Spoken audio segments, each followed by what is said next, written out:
Hi, my name is Dr. Bernali Bhattacharya. I'm a consultant pediatrician and an asthma specialist. The commonest symptom for which parents come to me is cough. And all of them want relief from cough for their children because they find it distressing. So what they're looking out for is a cough remedy. And often I tell them that cough is a symptom. It's not a disease, and every cough has a story to tell. And before we race into any medication, I need to know the cause for cough, and that is what I need to treat. Because when I go back and from their prescriptions, I see that there are multiple cough syrups that they've already taken either, and sometimes they say they've also self-medicated by taking medicines from the pharmacy. They've told the pharmacist the complaint and he's just shelled out medicine. When they give me the names, they are antihistaminics, they are cough suppressants like dextromethorphan, codeine, and also sometimes they get bronchodilators.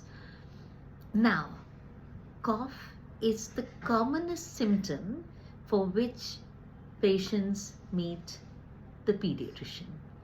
And the commonest cause of cough that lingers is a viral infection which is self-limiting.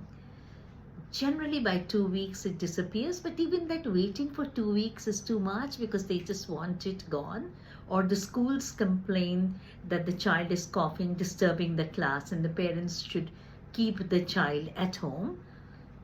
At times, it could be because of an exposure to a trigger like smoke, dust, strong smell. Sometimes it can point towards a disease like the cough early in the morning, the cough on exposure to any of these triggers, the cough that has seasonal. Then I go into depth and they could be pointing towards asthma, or that the cough is dry and just comes on running. So every cough we need to go into details. If the parent says that the cough is wet, that the child is bringing out sputum, then I need to know more. That is this accompanied with fever, weight loss? Is there any exposure to tuberculosis?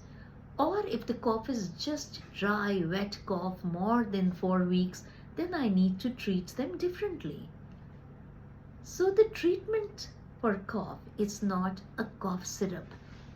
My younger colleagues say that, what do you do? I mean, they keep troubling us so much, the parents. So I said, they're troubling because they're hassled. It's our job to explain to them that I need to find the cause of cough. If a cough is of sudden onset with choking, it could be pointing towards foreign body. Now, if you suppress that cough, you're knocking out a very important clue. So cough is a pointer for us to diagnose a disease. And believe you me, a lot of adolescents are hooked to cough syrups which contain codeine because it gives them euphoria. So be mindful. And why am I making this little video for all of us is that you are seeing that there have been deaths. Of course, that is because of the additive in the cough syrup, but as such, cough syrups like we talk in our conferences are probably the biggest scams. And the pharmacists in India, you can get anything over the counter and you don't know, you could be causing great danger to your children or to yourself too. So when you have a cough which is lingering, not only for adults and particularly for children, talk to your pediatrician, be aware, ask them what is the reason. So do I prescribe cough syrup? The answer is no. Do I get bullied? I don't get bullied, but my parents ask me, but you've not written anything for cough. And then I say, warm fluids, gargling, honey, after the age of 1 year, and I tell them, I promise you it'll get well. And if it doesn't, it's my responsibility to find out what's the cause for cough. So please do not self-medicate. And do not ask your doctor to prescribe cough syrup, because sometimes they succumb to the pressure because they feel, let me write, because otherwise you're going to go to another doctor or go to a pharmacist and take a cough syrup. Cough syrups can be dangerous. Cough syrups, more than that, are not warranted. Cough is a symptom and we need to know the cause. We need to take detailed history and then treat the cough. Be aware. Remember to question your treating caregiver, and remember to read the labels, and only then allow your children to be medicated.